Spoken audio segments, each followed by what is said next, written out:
Черное озеро, Казанская Лубянка, улица Дзержинского, проходящая вдоль парка Черное озеро, с первых лет советской власти известна располагавшимися здесь зданиями НКВД, а затем КГБ и МВД. В Советском Союзе 80-х годов дефицит продуктов достиг таких масштабов, что в магазине покупали просто колбасу, печенье или сыр. С популярным пенным напитком было то же самое. На территории необъятной страны знали один сорт пива. Но в 90-е годы после распада СССР пивной рынок России стал активно развиваться. В продаже появилось много импортных марок, разрабатывались новые отечественные сорта. На местных пивзаводах по лицензиям стали производить алкогольные и безалкогольные напитки всемирно известных компаний. В пивоваренную отрасль пришли новые люди, современные технологии и большие деньги.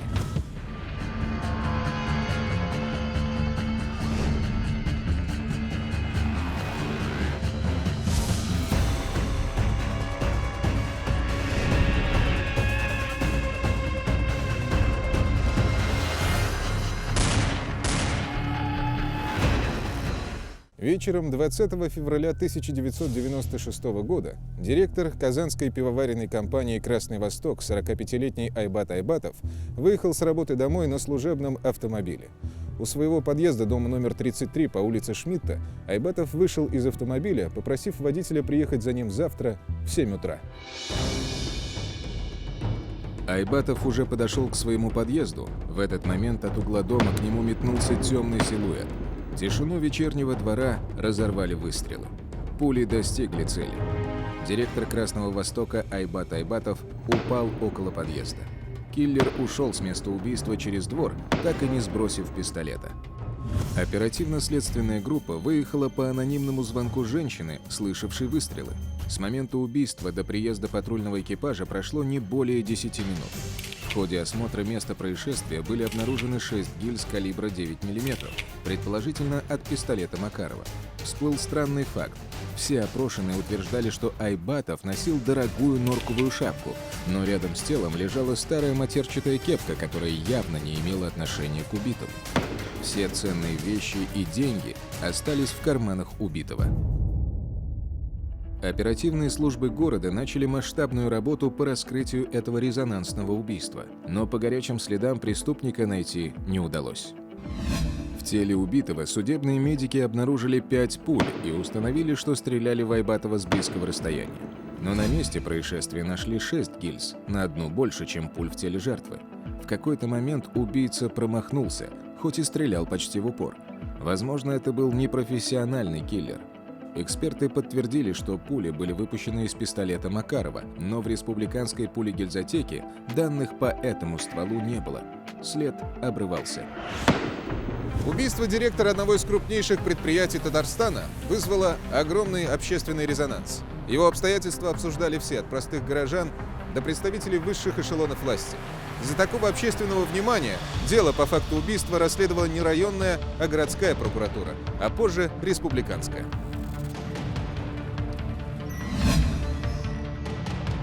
В Казани при большом скоплении народа прошла панихида по Айбату Айбатову. Похоронили его на родине, в Дагестане. Были выдвинуты различные версии их заказного убийства. Одной из основных стала служебная деятельность директора Красного Востока. Айбат Айбатов пришел работать на пивоваренный завод в 1987 году. Через несколько лет под его руководством предприятие успешно акционировалось. Директор лично решал все серьезные вопросы. Вскоре Красный Восток вошел в десятку самых крупных и динамично развивающихся пивзаводов России. Следователи проверяли взаимоотношения между акционерами, партнерами, поставщиками завода, не исключали и интересы со стороны казанских преступных группировок. Опрос родственников Айбатова, его коллег и друзей показал, что конфликтов в частной жизни директора Красного Востока практически не было. По словам сотрудников, Айбатов был строгим, но справедливым руководителем. Главным направлением расследования стала версия, связанная с профессиональной деятельностью Айбатова. Долги, финансовые споры или борьба за кресло генерального директора. Пристальному анализу подверглись все коммерческие связи погибшего директора. По подозрению к причастности к преступлению задержали несколько человек. В этот круг попал и Борис Булатов, владелец компании «Сандра».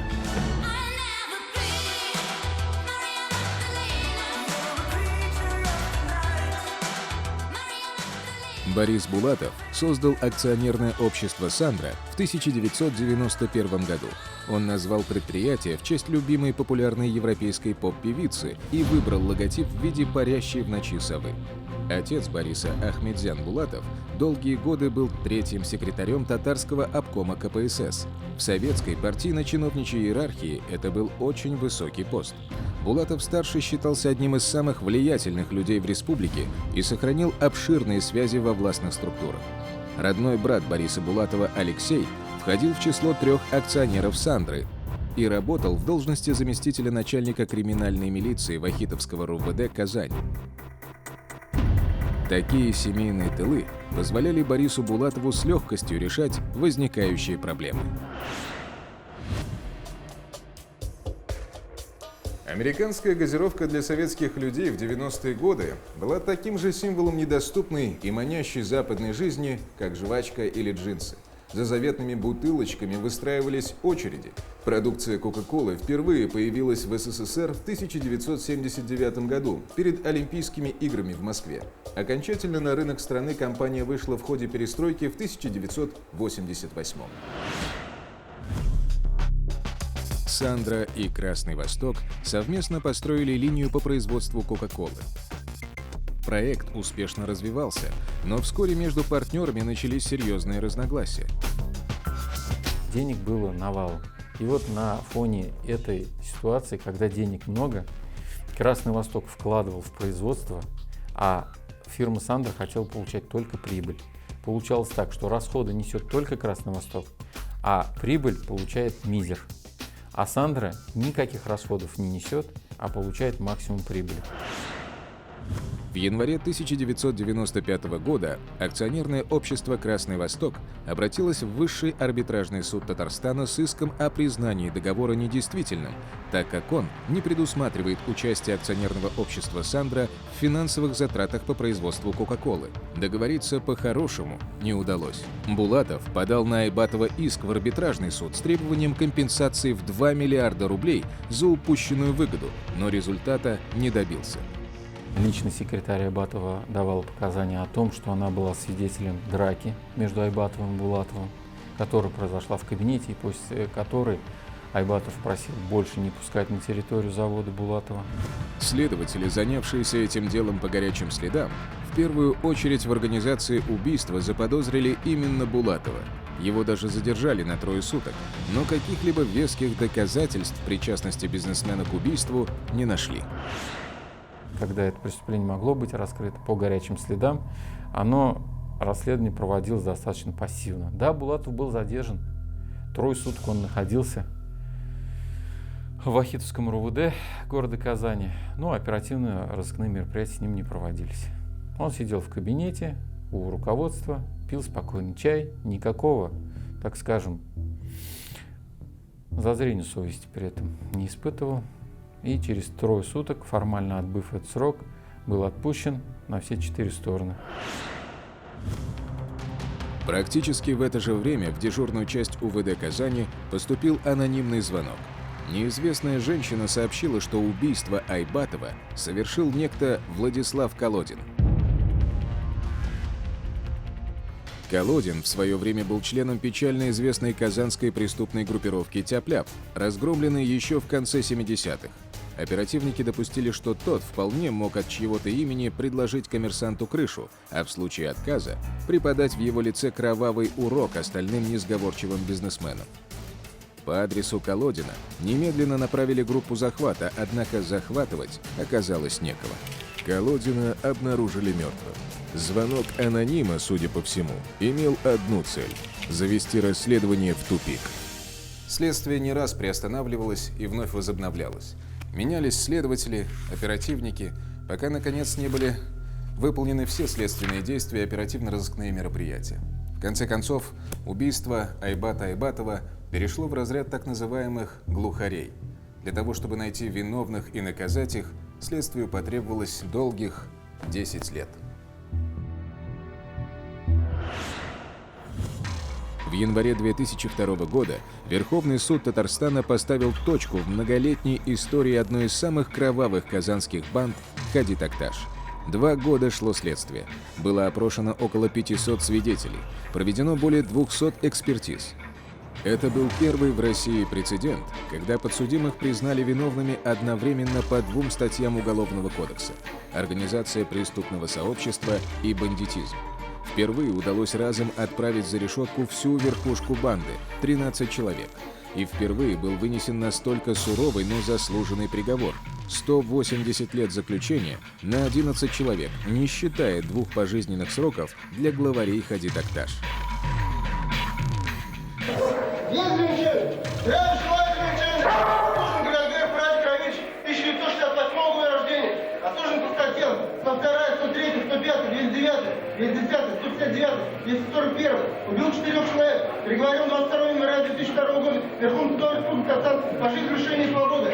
Вопросов жалоб заявления к администрации нет.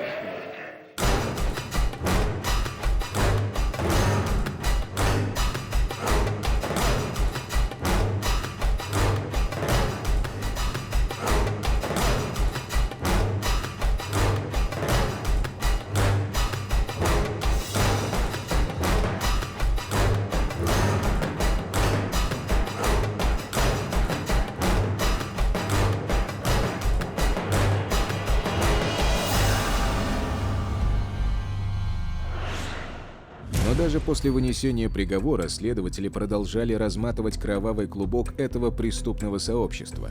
Вот тут и всплыли новые обстоятельства по делу об убийстве Айбата Айбатова. В ходе расследования один из арестованных хадитакташевцев рассказал об убийстве директора Красного Востока.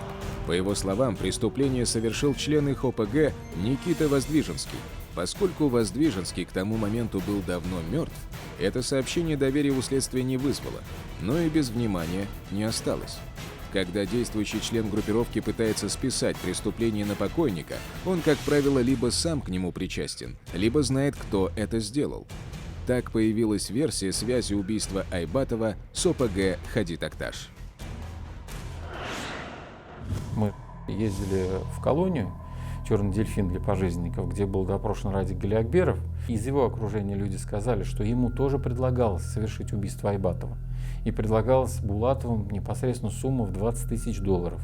На что он сказал, что: «Борис, ты споришь с Айбатовым за $1 000 000, а мне предлагаешь совершить это всего лишь за 20 000. Это слишком маленькая сумма, подними размер гонорара». Ну, на что Булатов сказал: «Нет». Оказалось, что к хадитакташевским Борис Булатов обратился не случайно. Эта организованная преступная группировка была тесно связана с его компанией «Сандра». Заместителем председателя совета директоров являлся активный участник Хади Такташа Николай Гусев. Гусь. В списке сотрудников фигурировали и другие знаковые фигуры Хади Такташа, вплоть до главаря банды Галиакберова Раджи. Для чего они были нужны? Для исполнения каких-либо деликатных поручений или еще что-то? Это осталось за кадром. В то время был тогда завод «Оргсинтез». И вот по этому заводу было создано тоже совместное предприятие «Сандра Синтез», которое позволяло Булатову экспортировать в Европу определенную часть продукции. Но завод «Оргсинтез» находился в то время под влиянием другой криминальной группировки «Жилка». И вот когда возник конфликт непосредственно с Жилкой, с его лидером Хайдаром, туда приехали разговаривать люди с группировки Хади Такташ, и они нашли общий язык. То есть какую часть продукции, большую часть забирала Жилка, и какую-то часть меньшую забирала группировка Хади Такташ, и в частности вот эта вот фирма «Сандра» под руководством Булатова. В ходе следствия над ОПГ Хади Такташ никому из членов группировки эпизод убийства Айбатова вменить не удалось. Но дополнительный анализ рабочих материалов позволил выявить еще одну личность, оставшуюся за бортом процесса. В оперативных сообщениях несколько раз мелькала кличка «Матрос». Матрос не был в банде своим. Он вступил в нее уже достаточно взрослым, отслужив в воздушно-десантных войсках. Лидер ОПГ Раджа сразу сделал ставку на десантника. Он вообще не был равнодушен к людям, которые отслужили в горячих точках и имели боевой опыт и специальную подготовку. Из таких он пытался сформировать костяк своих боевиков. Матрос избегал традиционных гулянок, был физически развит, занимался спортом и, самое главное, он не был похож на бандита. Следователи установили его фамилию – Сергей Павлов. Учитывая принадлежность матроса к группировке «Хади Такташ», можно было предположить, что он лично мог знать Булатова, а значит, мог знать и о заказе на убийство Айбатова. Оставалось убедиться в том, что связь между Булатовым и Павловым действительно существовала. Под предлогом налоговой проверки следователи запросили все документы Сандры Бориса Булатова и тут же получили результат. В списках сотрудников значился Павлов Сергей Николаевич, 1969 года рождения. Он сделал карьеру от водителя-охранника до заместителя директора предприятия по режиму. Павлов, судя по документам фирмы, обеспечивал безопасность Булатова, лично сопровождая шефа в поездках по стране и за границу – в Финляндию, Германию, Испанию. Еще в 1982 году подростки, жившие в районе казанских улиц Жданова и Хади Такташ, организовали группировку для драк «Толпа на толпу». Во главе нее стояли криминальные авторитеты. Расходы оплачивались из общака, в который каждый из членов ОПГ платил регулярно, добывая деньги любыми способами. Эта группировка прославилась особой жестокостью и масштабами своей деятельности. После убийства двух главарей группировка «Хади Такташ» распалась на 5 самостоятельных бригад. Одну из них возглавил Радик Галиакберов, Раджа, и его друг Николай Гусев, Гусь. Они хотели подчинить себе всю банду. Лидеры других бригад с таким раскладом были не согласны. Назревал новый передел. Ликвидаторы Раджи устроили кровавую бойню в Москве и жестоко расправились с недовольными членами банды. Была оперативная информация, что данное преступление, возможно, совершил некий Сергей по кличке Матрос, который проходил у нас по убийствам, совершенным в Москве в составе группировки «Хади Такташ», бригады Раджи. Но даже в приговоре у нас было... Сергей прошел именно как неустановленное лицо. После московских разборок бригада Раджи затаилась на время в Ялте. Все, кроме Павлова, который также был в бригаде ликвидаторов. Но кровавые события в Москве ужаснули матроса, и он, рискуя подвергнуть себя жестокой мести, сбежал из Ялты в Казань. Разгневанный Раджа пообещал убить предателя. Когда он сбежал от группировки «Хади Такташ», единственный, кто его, так скажем, от них прикрыл, это был Борис Булатов. Он переговорил непосредственно с Раджой, сказал, что данный человек работает с ним и трогать его не стоит. Раджа его послушал, и после этого Сергей Павлов чувствовал себя обязанным именно Борису Булатову. Раджа говорил, Боря защищает матроса ото всех, и ничего не мог с этим поделать. Из Сандры матрос уволился лишь после того, как его босс уехал жить за границу. У следователей не было улик против матроса. Они пришли к выводу, что доказать преступление можно будет, если только сам Павлов даст признательные показания. К работе подключили психологов, которые изучили характер этого человека, выявили сильные и слабые стороны его личности. Они установили факторы, способные воздействовать на подозреваемого, помочь его разговорить. В итоге были сформированы тактика работы с предполагаемым убийцей и конкретный план действий. Потихоньку, путем оперативных разыскных мероприятий, мы установили то обстоятельство, что он занимается производством табличек для офисов. Сделал ему оперативник заказ на данные таблички. Павлову позвонил начальник Новосавиновского РУВД Казани Жаудат Ахмедханов и попросил прийти поговорить. Я сначала с ним час разговаривал про эти таблички. Он мне все рассказывал там туда. Ну, в глазах друг друга. Он же меня тоже видел. И он же потом первый вопрос задал. Вы же не про таблички, говорит, меня спрашивают. Он же психолог тоже. Тогда Ахмедханов открыто заявил, что следствию известно очень многое. Ход оказался верным. Он сознался, что да, действительно, он принимал участие в убийстве 3 лиц в Москве. Он попросил 2 дня, чтобы потом прийти сдаться. И действительно, через 2 дня он пришел. Павлов написал явку с повинной об убийствах в Москве. Он начал рассказывать о своей деятельности в банде «Хади Такташ». Его взяли под стражу. Но он ни разу не упомянул фамилии ни Айбатова, ни Булатова. При отработке сотрудников акционерного общества «Сандра» и ближайшего окружения Булатова была получена информация о том, что Сергей Павлов является его доверенным лицом и охранником. Сразу после того, как был убит Айбатов и произошло задержание Булатова, Павлов выехал из Казани и перестал появляться в Сандре, при этом продолжая получать заработную плату. Складывалось впечатление, что Павлов вполне мог совершить убийство Айбатова. Правда, возможный мотив этого преступления следователи понять не могли. Тогда матроса спросили в открытую, не совершал ли он что-нибудь еще. Павлов снова попросил время подумать, а на следующий день сам вызвался на допрос и написал еще одну явку с повинной. Признание матроса стало сенсацией. Он рассказал, что стрелял в генерального директора акционерного общества «Красный Восток» Айбата Айбатова.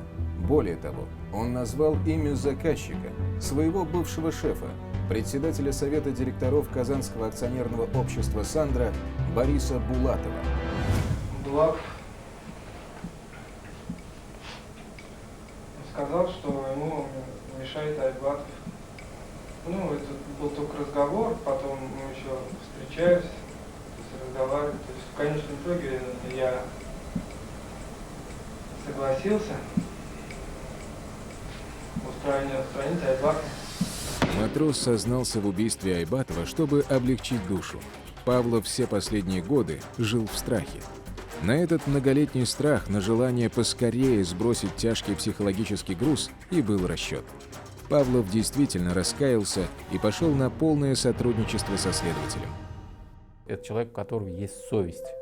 И вот это вот чувство от того, что он совершил такое тяжкое преступление, это его очень сильно угнетало все годы. И он видел, как садятся его подельники по делу Хади Такташ. Он видел, что каждый из них получает такие большие сроки наказания, пожизненное лишение свободы. И он каждый день приходил домой и думал, когда же придут за ним. Это первое. И второе, вот это вот чувство долга перед Булатовым, оно закончилось после того, как его хозяин бросил его здесь, в России, и уехал за пределы нашей страны. Тогда в изоляторе матрос написал свои первые в жизни стихи. Волк только в стае будет сильным, вожак решает все за них. Свою добычу убивают законы волчьи у них. Собака предана для друга, стараться будет защищать, и помощь ждать ей ниоткуда, и до последнего стоять. Собака с волком подружилась, и стали жертвы загонять. Так много глоток перегрызли, собака стала понимать. Из этой стаи надо выйти, я не хочу так больше жить. Клыки показывать, кусаться, ведь только так там можно жить.